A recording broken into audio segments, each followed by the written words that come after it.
Good morning बच्चों। कैसे हैं आप सब? मैं उम्मीद करती हूँ आप सब अपने घर पर सुरक्षित होंगे। बच्चों, आज हमारी ऑनलाइन क्लास का टॉपिक है स्किल्स एंड ऑक्यूपेशन।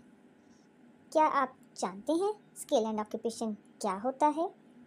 चलिए आज हम इसी बारे में आपसे बात करेंगे।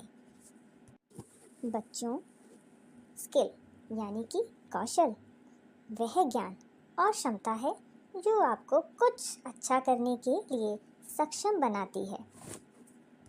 कौशल के दो अहम प्रकार होते हैं। पहला व्यावसायिक कौशल और दूसरा रोजगार योग्यता कौशल। लेकिन इन दोनों के बीच में बहुत बड़ा फर्क होता है।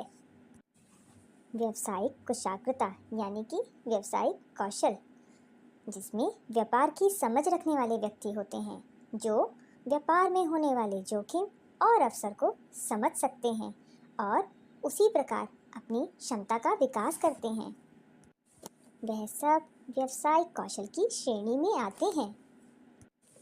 दूसरे रोजगार योग्यता कौशल वाले, जो लोग कम पढ़े लिखे होते हैं या किसी कारणवश अपना स्कूल अपनी पढ़ाई बीच में ही छोड़ देते हैं, उन बच्चों के कौशल को निखार कर उनकी योग्यता अनुसार उन्हें काम देना आपका रोजगार योग्यता कौशल में आता है।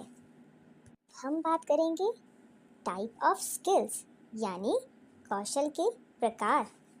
इसका सबसे पहला बिंदु है कम्युनिकेशन।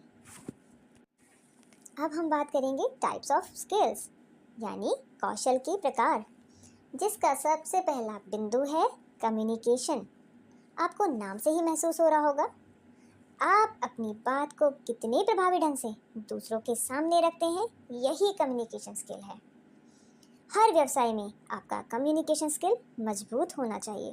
इसके अलावा आपके अंदर सहयोग की भावना बहुत ज़रूरी है। आप बातों को बहुत ध्यानपूर्वक सुनें, क्योंकि जितने ध्यान से आप बातें सुनेंगे आप उस पर प्रतिक्रिया उस हिसाब से कर पाएंगे। आप बातचीत में कितने निपुण हैं, ये बहुत अहम है। इसके अलावा आपके अंदर सहानुभूति बहुत अहमियत रखती है। आपके अंदर निर्णय लेने की क्षमता होनी चाहिए और आप अपने अंदर ग्राहक सेवा को विकसित रखें। ये सब इसके उदाहरण हैं। इसका दूसरा अहम बिंदु है कर्मचारियों में मुख्यतः संचार कौशल और पारस्परिक कौशल होना चाहिए।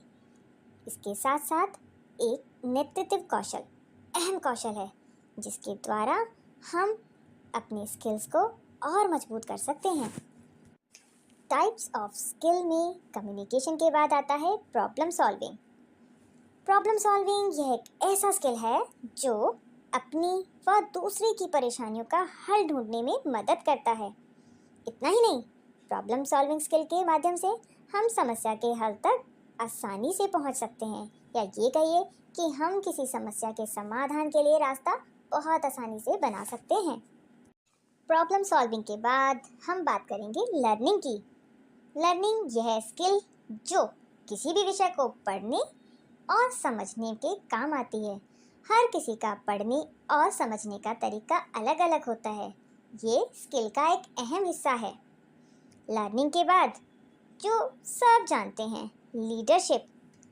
लीडरशिप जो अपनी टीम के साथ मिलकर सबके सहयोग से बेहतर प्रदर्शन करे, जो ईमानदारी और आत्मविश्वास के साथ कार्य को पूरा करते हैं और अपनी टीम के साथ पारदर्शिता रखते हैं। ये एक अच्छे लीडरशिप स्किल की पहचान होती है।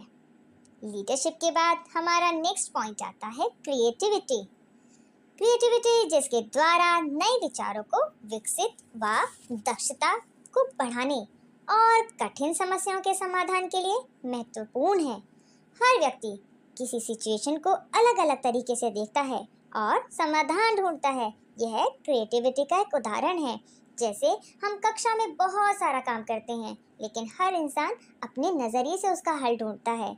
क्रिएटिविटी यही दर्शाती है कि आप चीज़ को या आप समस्या को कैसे देखते हैं। क्रिएटिविटी के बाद हमारा अगला पॉइंट है टीम वर्क। यह एक तरह के किसी गोल को पाने का सबसे बेहतरीन तरीका है, जिससे एक टीम मिलकर किसी एक कार्य को पूरा करने के लिए प्रयास करती है। जैसे हम अक्सर कक्षा में आपकी टीम बना देते हैं और उस टीम का एक गोल सेट कर देते हैं। पूरी टीम अपनी क्षमता के अनुसार उस कार्य को पूरा करती है। यही टीम वर्क है। टीम वर्क के बाद हमारा अगला पॉइंट आता है टाइम मैनेजमेंट। टाइम मैनेजमेंट क्या है? किसी काम को पूरा करने के लिए समय अनुकूल कार्य को उसके भागों में बांट देना। हम आपको क्या कहते हैं कि आपको कोई काम करना है, पढ़ाई करनी है, किसी टारगेट को अचीव करना है, उसे छोटे छोटे हिस्सों में विभाजित कीजिए और उस काम को वन बाय वन यानी कि स्टेप बाय स्टेप पूरा कीजिए। यह टाइम मैनेजमेंट का सबसे बेहतरीन तरीका है।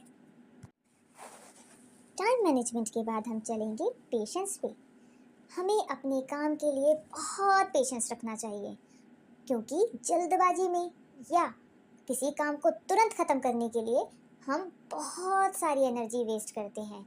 लेकिन जब हम उस काम को पेशेंस के साथ करते हैं तो वो काम अच्छा और आसानी से हो सकता है। इसलिए किसी भी काम को करने के लिए हमारे अंदर पेशेंस होना बहुत ज़रूरी है। जितना हमारे काम के लिए पेशेंस ज़रूरी है, उतना ही एक्टिव लिसनिंग, पढ़ने की तरह सुनना भी एक कला है बच्चों। आपको कोई टास्क दिया जाए तो उससे संबंधित निर्देशों को ज़रूर सुनें, क्योंकि जब तक हम निर्देशों को ठीक से नहीं सुनेंगे, हम उससे जुड़े तथ्यों को कभी समझ ही नहीं पाएंगे। उदाहरण के तौर पे, जब आप अपनी परीक्षा देते हैं तो हम आपको क्या कहते हैं कि सबसे पहले एग्ज़ाम में दिए हुए निर्देशों को ध्यानपूर्वक पढ़ें, ताकि आप अपने पेपर को उसी अकॉर्डिंग कर सकें। एक्टिव लिसनिंग इसके लिए आपको सबसे ज़्यादा ज़रूरी है चीज़ों को समझना। ठीक है बच्चों, हमारा लास्ट पॉइंट है डिसीजन मेकिंग। किसी काम को पूरा करने के लिए जो तैयारी की जाती है उसका निर्णय लेना और उसके आधार पर ही उसे पूरा करना आपका डिसीजन मेकिंग होता है। इसलिए आप जो डिसीजन लें उसके अकॉर्डिंगली अपने काम को पूरा करें। इसलिए जो भी आप निर्णय लें उसके हिसाब से आप अपने कार्य को पूरा करें। बच्चों, ये सभी पॉइंट यानी कि communication, problem solving, learning, leadership, creativity, team work, time management, patience, active listening और डिसीजन मेकिंग, ये सभी बिंदु आपके स्किल एंड ऑक्यूपेशन का पार्ट हैं, जिसके आधार पर यह निर्भर करता है, जिसके द्वारा हम अपने कौशल को और मजबूत कर सकते हैं और निखार सकते हैं। मैं उम्मीद करती हूँ कि आप सबको आज का सेशन बहुत पसंद आएगा और आपको सीखने का अवसर भी मिलेगा, आपके जीवन के लिए कारगर साबित होगा। आज की क्लास के लिए बस इतना ही। थैंक यू बच्चों एंड ऑल द बेस्ट।